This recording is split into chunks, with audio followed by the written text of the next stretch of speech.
જો કોઈ એને રોકી શકે તો માત્ર તમે જ. શિવ જાય છે અને કાલીના પગ નીચે સૂઈ જાય છે.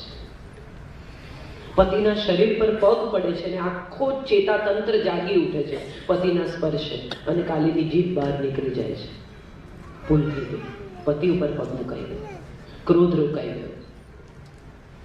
સવાલ એ છે, અથવા આ કથાની ઉપલબ્ધિ એ છે કે પત્ની ક્રોધમાં હોય, અર્ધાંગીની વિનાશ કરવા નીકળી હોય ત્યારે એના પગ નીચે સૂઈ જઈને પણ એ વિનાશ રોકવાની પતિની જવાબદારી છે. માટે શ્રી પાર્વતીના દાંપત્યની કથા છે, રામ સીતાના દાંપત્યની કથા નથી. ઈગો પ્રોબ્લેમ ક્યાં નથી આજના સમયમાં. સાદા બે લોકો ટ્રેનમાં પ્રવાસ કરતા હોય ને, એમાંય કોની સીટ કઈ છે એમાં લડી લડતા થઈ જાય. સમય એવો છે કે આપણે કઈ વાતે નથી લડતા એનું લિસ્ટ નાનું બને. અમારે ત્યાં એક પત્રકાર ભાઈ છે, એમણે ફ્લેટ લીધો, એની બાજુમાં બીજા ભાઈ રહે. એ બે ફ્લેટની વચ્ચે એક નાની દિવાલ. એ પત્રકાર ભાઈએ એ નાનકડી દિવાલ બે બાર શાખની વચ્ચે હતી, એમાં શૂઝનું કેસ મૂક્યું. એટલે પડોશીએ કહ્યું કઈથી લઈ લો. એટલે પત્રકારે ફરી ત્યાં મૂક્યું. આ એટલું લાંબુ ચાલ્યું સાહેબ કે એણે પોતાને ઘેર IAS ને IPS ને બધાને જમવા બોલાવવા માંડ્યા, ખાલી પડોશીને ડરાવવા કે હું આટલા લોકોને ઓળખું છું. એને બદલે જૂતાનું કેસ ખસેડીને બીજી બાજુ મૂક્યું હોત તો શું થાય? પણ આપણને સાદા ઉકેલો સૂચતા નથી. આપણને બધાને એમ છે કે સાબિત કરી દેવું છે, પ્રૂવ કરી દેવું છે, પહોંચી વળવું છે, જવાબ આપી દેવો છે. એક બહુ જ સુંદર પ્રસંગ છે કામ્યક વનનો. પાંડવો જ્યારે વનવાસમાં છે અને કામ્યક વનમાં એ લોકો જ્યારે નિવાસ કરી રહ્યા છે ત્યારે સત્યભામા પૂછે છે દ્રૌપદીને કે આવા 5 પ્રતાપી લોકોને તમે કેવી રીતે વશમાં રાખો છો? અમારાથી એક નથી સચવાતો, 8 જણા ભેગા થઈ, 8 રાણીઓ, અને તોય કૃષ્ણને સાચવી નથી શકતી, અને એક સ્ત્રી 5 જણને કેવી રીતે સાચવે છે? કયા એવા જાદુથી આ 5 જણાને તમે કંટ્રોલ કરો છો? એવું શું કરો છો કે આ 5 જણા તમારું કયું માને છે? અને ત્યારે દ્રૌપદી એને જવાબ આપે છે, જે જવાબ હું માનું છું દરેક પત્ની માટે બહુ જરૂરી છે. દ્રૌપદી એને એમ કહે છે કે હું સમર્પિત થઈને રાજ કરું છું. આ બહુ મોટી વાત છે. આ આપણે કદી કોઈ દિવસ શીખી શક્યા જ નહીં કે જે સમર્પિત થઈ જાય ને એને એના હાથમાં આખું જગત આવી જાય છે. નરસિંહ છાબમાં તુલસીનું પાંદડું મૂકી અને ભગવાનને કહે કે તારે આવવું પડશે, એ સમર્પણ છે. શબરી રાહ જોયા કરે ને રોજ બોર ચાખ્યા કરે, એ સમર્પણ છે. મીરા ઝેરનો પ્યાલો ઉચકીને પી જાય ને એમ કે હવે તું જાણે તારું કામ જાણે, સમર્પણ છે. જો ખરેખર સુખ જોઈતું હોય તો બે લોકોએ એકબીજાને સમર્પિત થવું જોઈએ, જે આપણે સામાન્યતઃ કરી શકતા નથી. કેમ નથી કરી શકતા? ત્યાં મર્યાદા એટલા માટે નથી કરી શકતા કે આપણને એવો સવાલ થાય છે કે હું કેમ કરું. એક બહુ મજાનો કિસ્સો છે જે મેં વારંવાર કહ્યો છે, આજે ફરી કહ્યું. મને ત્યાં એક કપલ આવેલું. IIM-માં છોકરી જોબ કરે, છોકરો પણ સિવિલ એન્જિનિયર, સ્ટ્રક્ચરલ ડિઝાઇનર, સેટમાં કામ કરે. બંને very intellectual, very nice couple, very interesting people also. એ લોકોનો ઝઘડો એવો થાય કે જે બાજુ બાથરૂમ હતો એ તરફ છોકરી સૂએ, બેડરૂમમાં જે તરફ આમ બાથરૂમ હોય ત્યાં પલંગ પાસે છોકરી સૂએ. પતિ બાથરૂમમાંથી બહાર નીકળીને ભીનો ટુવાલ પલંગ પર મૂકી દે. બંને જણા પોતપોતાના કામે જતા રહે. પાછા આવે ત્યારે પેલી સુવાની જગ્યાએ મોટું ધાબુ હોય, ચકરનું, ભીના કપડા. હવે રાત્રે એને ત્યાં સુવાનું. એ રોજ એમ કહે કે તમે ટુવાલ સૂકવો. પતિ સૂકવે નહીં એટલે ત્યાં જ મૂકે એટલે ધાબુ પડે એટલે રાત પડે, ઝઘડો ચાલુ થાય, ક્યારેક સવાર સુધી ચાલે. વાત છૂટાછેડા સુધી આવી ગઈ. પછી તો એવું હોય ને, એક મુલ્લા નસરુદ્દીન ને એની વાઈફ લડતા હતા. લડે 3.5-4 કલાક સુધી રડા રાડ ને બૂમ ને રડા રોડ ને બધું ચાલ્યું. એટલે પડોશીઓ ગયા કે ભાઈ તમારો ઝઘડો થયો શેમાંથી, શું થયું, મુદ્દો શું છે? એટલે નસરુદ્દીને કહ્યું કે કોઈ નોટબુક લઈને બેસે, કઈ નોંધ હોય? તમે કોઈ પણ કપલને પૂછો ને કે ઝઘડો શેમાંથી થયો, તો કેવું અઘરું છે, કારણ કે તમે ક્યાંથી ક્યાં પહોંચી ગયા, ક્યાંથી શરૂ કરેલું. તમે આ બ્લુ શર્ટ ન પહેરો એમ પત્નીએ કીધું હોય અને એના જવાબમાં એમ કે તારા બાપાને કે બ્લુ ના પહેરો, અહીંથી શરૂ થાય. આમાં ક્યાં વચ્ચે પપ્પાને લાવવાની વાત આવે, અથવા એમ કે તારા બાપાને કે 3 શર્ટ મોકલે પછી આ લઈ ગઈ. કઈ વાત હતી, ક્યાં પહોંચ્યા? અને તરત પત્ની કે મારા બાપા સુધી ના જશો, કે કેમ તું મારી માં સુધી નથી જતી? આ જે રીતે તમે આનંદથી હસી રહ્યા છો ને, એના પરથી હું એક વાત એવી સમજુ છું કે આમાં બધા ક્યાંક ક્યાંક પોતાની જાતને જોઈએ.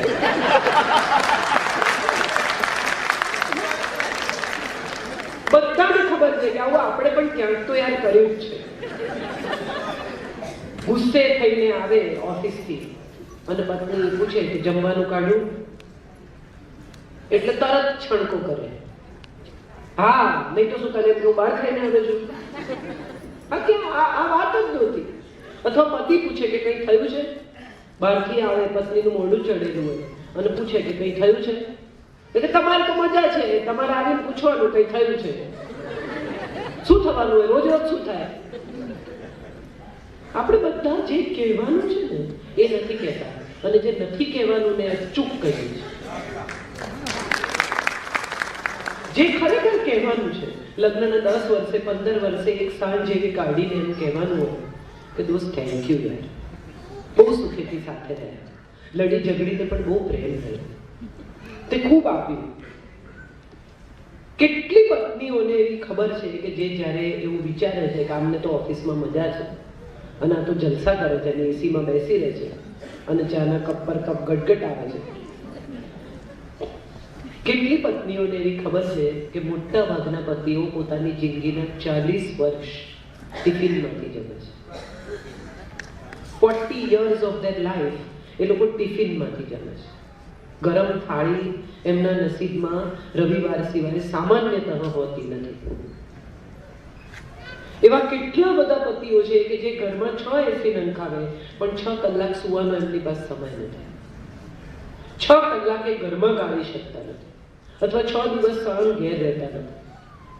એના માટે આપણે આભાર માનીએ કે આપણને આટલી સગવડ, આટલું સુખ, આટલી સરસ રીતે રહેવાની વ્યવસ્થા જે માણસે કરી છે એનો આભાર માનીએ કે યાર તમે ખરેખર અમને બહુ સારી રીતે રાખ્યા. આપણો પ્રોબ્લેમ જ એ છે કે આપણને જે નથી મળ્યું ને એ વિશે આપણું લિસ્ટ બહુ લાંબુ છે, પણ આપણને જે મળ્યું છે ને એના વિશે આપણી પાસે કોઈ લિસ્ટ છે જ નહીં. હેરલ્ડ પિન્ટરનું એક નાટક છે ધ લવર્સ કરીને, બહુ ઇન્ટરેસ્ટિંગ નાટક છે. લગ્નના થોડા વર્ષો વીતી ગયા છે, પતિ પત્ની એકબીજાથી કંટાળ્યા છે. નાટકની શરૂઆત જ એવી રીતે થાય છે કે ડીશ ઉડતી ઉડતી આવે છે, ધડામ લઈને સ્ટેજ પર પછડાય છે અને પતિ પાછળ આવે છે તો બધું વાગી ગયું. ઝઘડાથી આખું નાટક શરૂ થાય છે, બંને એકબીજાથી ત્રાસી ગયા છે અને પત્ની કહે છે મારે તો કોઈના પ્રેમમાં પડવું છે. કેવું સરસ હતું આપણા 2 જણા વચ્ચે, તું કેટલા કલાકો ઊભો રહેતો હતો, ફૂલો લઈને આવતો હતો, આપણે કેવી મીઠી મીઠી વાતો કરતા હતા. પ્રેમમાં હોવું એ ઉત્તમ સ્ટેજ છે. મારે પ્રેમમાં પડવું છે, કારણ કે હું પ્રેમમાં પડીશ તો ફરી એ બધી સારી અનુભૂતિમાંથી પસાર થઈશ. પતિ પણ કહે છે કે મારે પણ એ પ્રેમમાં પડવું છે. તું કેવી સરસ તૈયાર થઈને મને મળવા આવતી હતી, હવે તો હું સાંજે આવું ત્યારે કેવી લગર વગર રહે છે, કંટાળેલી હોય છે. ત્યારે તું મારા માટે કંઈક બનાવીને લઈ આવતી હતી, ક્યારેક હું મોડો પડું તો મારી રાહ જોતી હતી, કેટલી મીઠી વાતો કરતી હતી. મારે ફરીથી પ્રેમમાં પડવું છે.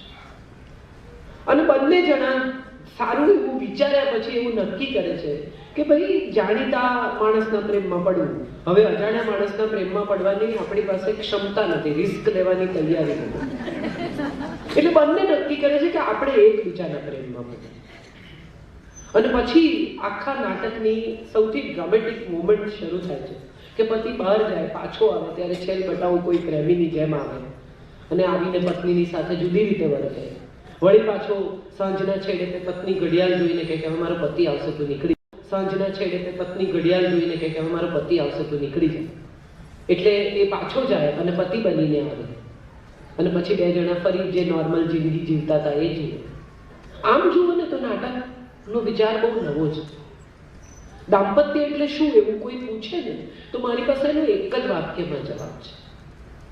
એક જ માણસના પ્રેમમાં રોજ પડવાની રમત એ દાંપત્ય છે. કેટલા બધા લોકોને હું એવા ઓળખું છું કે લગ્ન થાય થોડા વર્ષ જાય પછી કંટાળ્યા હોય પછી કોકના પ્રેમમાં પડે ત્યારે ઝઘડા થવા માંડે. ત્યારે મને બહુ નવાઈ લાગે કે ઓલરેડી એક તો તમે મુશ્કેલીમાં હતા જ, નવી મુશ્કેલી શું કામ ઊભી કરી છે? હું ઘણી વાર કહું છું કે સફળ માણસ હોય ને એની પાછળ એક સ્ત્રી હોય. ઘણા લોકો કહે કે દરેક સફળ માણસ પાછળ સ્ત્રીનો હાથ હોય છે. હું હંમેશા કહું છું કે નિષ્ફળ પાછળ બહેનો હોય છે. પ્રશ્ન એ છે કે આપણે બધા જ હજી વધુની લાયમાં જિંદગીને એવી ગૂંચવી નાખીએ છીએ કે પછી આપણને જેનો મૂળ છેડો નથી જડતો. એક ગામમાં એક માણસ પાસે પાડો હતો, બહુ મજાનો અલમસ્ત પાડો. મુલ્લા નસરુદ્દીનને થયું કે આ પાડો મારે લઈ લેવો છે, એટલે એને લઈને પોતાના ઘરમાં બાંધી દીધો કે મારો પાડો છે. એટલે આખું ગામ એને કે કલા હોય આ આનો પાડો છેલ્લા 10 વર્ષથી આનો છે, અમે બધા જાણીએ છીએ, આ તારો છે નહીં, તું એમ કહે છે કે મારો. મુલ્લા નસરુદ્દીન કે આ મારો જ છે, એનો છે જ નહીં. ચાલ્યું થોડા દિવસ, કાઝીને લાવ્યા. એટલે કાઝીએ કહ્યું કે એક કામ કરો, આ પાડાને ગામને પાદર લઈ જઈને છૂટો મૂકી દો, એ જ્યાં જાય ને એનો પાડો. એટલે મુલ્લા નસરુદ્દીને કહ્યું કે વાત તમારી સાચી કાઝી સાહેબ, એવું થઈ શકે કરવું હોય તો, પણ પછી છે ને ન્યાય પાડાએ કર્યો કહેવાશે, તમે કર્યો નહીં કહેવાય. આપણા ઘરોમાં પાડા ન્યાય કરતા થઈ ગયા છે. હજી ઝઘડો થયો ન થયો અને 3 માણસને ફોન કરીને આપણે કહેવું છે શું થયું. હું ઘણી વાર ઘણા પુરુષો માટે કહું છું કે મિત્રો સામે હૃદય ખોલો ને તો ડોક્ટર પાસે ખોલાવવું ન પડે. તમે જુઓ, પુરુષો ભાગ્યે જ કોઈને કશું કહેતા હોય. સવારે ઘરમાં ઝઘડો થાય, બંધ કરીને નીકળે, ઝઘડો સામાન્ય રીતે ઘેર મૂકીને નીકળે.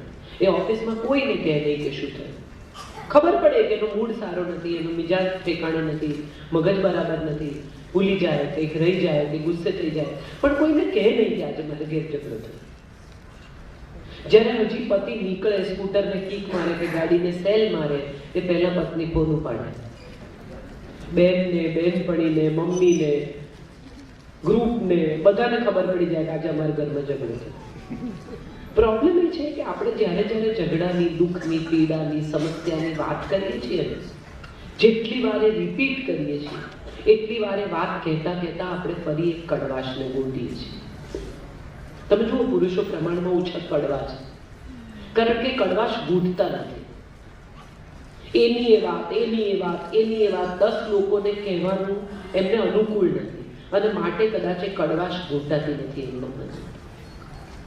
જ્યારે સ્ત્રીઓ એની એ વાત વારે વારે કરે.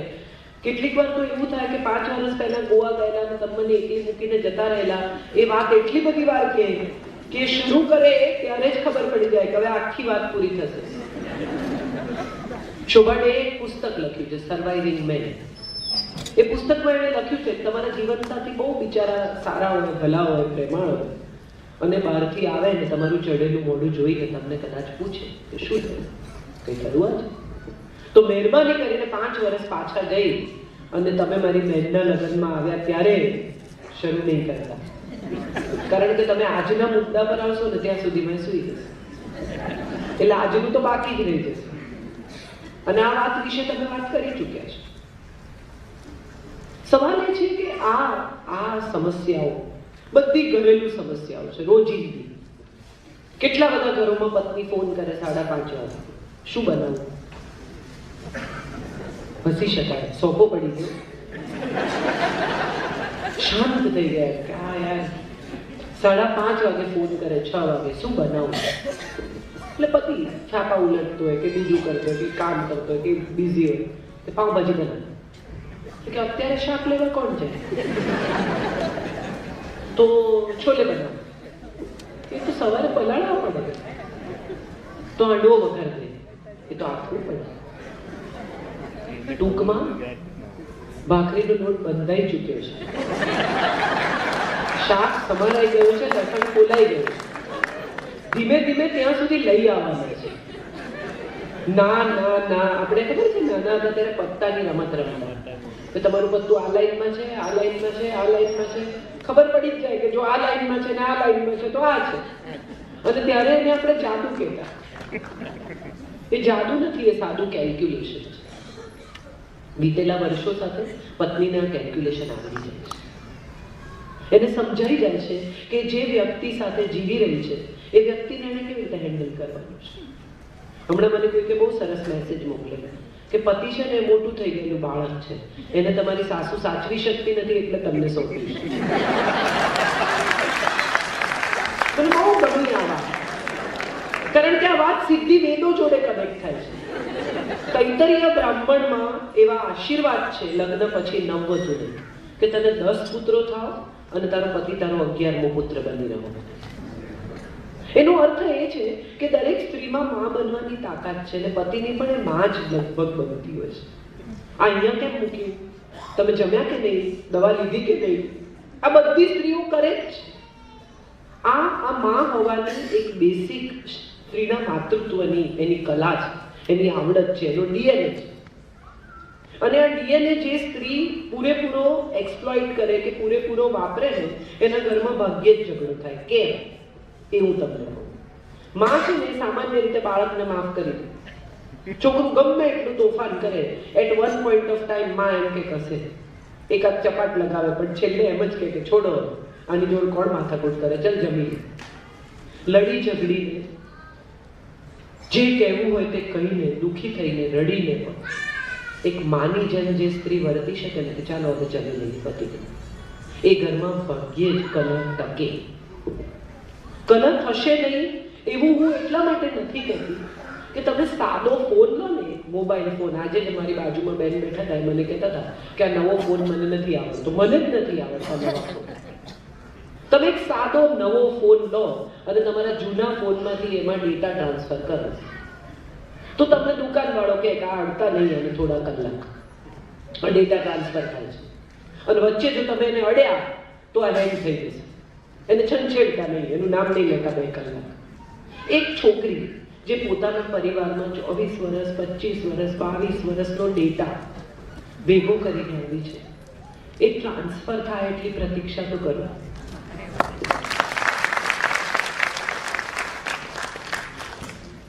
આપણો પ્રોબ્લેમ એ છે કે આજે પરણીને આવીને કાલથી આપણને અનુકૂળ થયું છે. એવું નહીં થાય. એક પતિ પત્ની રોજ બેસીને ચા પીએ અને સામે એક બેન કપડાં સૂકવે. પતિ પત્ની ચા પીતા હોય ત્યારે પત્ની રોજ કકળાટ કરે કે આ સામેના બેન કપડાં બહુ ગંદા ધોવે પૈસા. વળી બીજો દિવસ થાય, ચા પીવા બેસે એટલે વળી પત્ની કે આ બેનને તો ક્યાં સારો વોશિંગ પાવડર લાવી આપે, આ કપડાં ચોખ્ખા નથી દેતા. એમ ચાલ્યું. એક દિવસ 2 જણા બેઠા હતા, ચા પીતા હતા અને પત્નીએ કહ્યું અરે વાહ આજ તો બહુ સરસ કપડાં ધોયા. એટલે પતિએ કહ્યું ના, મેં આપણો કાચ સાફ કર્યો છે. આ વાત એટલા માટે મહત્વની છે કે શક્ય છે સામેવાળાના કપડાં ચોખ્ખા જોઈએ, આપણો કાચ કરવો આ આપણે નથી જોયું. આપણને સામેવાળાના કપડાં જ જોવામાં રસ છે. તમે વિચાર કરો કે સવારના પોરમાં એક સ્ત્રી જાગે ત્યારથી સાંજ પડે ને એ રસોડાની સ્વિચ ઓફ કરીને સુવા જાય ત્યાં સુધી કેટલું કામ કરે. કોઈ પણ પત્નીને તમે એમ કહો કે તારા કામનું લિસ્ટ બનાવો ને સાહેબ, તો ફૂલસ્કેપ પેપરના 4 પાના ભરાય એટલું કામ એ આખા દિવસમાં એક કામ જો લખે તો કરી શકે. સ્ત્રીને 1000 હાથવાળી કહી છે. કેમ કહી છે? આમ ફોન હોય, વળી રોટલી વણતી હોય, વળી કોકનું કુરિયર આવે લઈ લે, વળી વચ્ચે કોકનો ફોન આવે એ બી ઉપાડે કે 1 મિનિટ તમે ચાલુ રાખજો, એની સાથે વાત કરી લે. પતિને મોજા જોઈએ તો આપી દે, છોકરાની નોટબુક શોધી આપે. અને આ બધાની વચ્ચે એ જે રીતે ક્ષમતાથી, બેલેન્સથી સવારે આખી ટીમને વિદાય કરે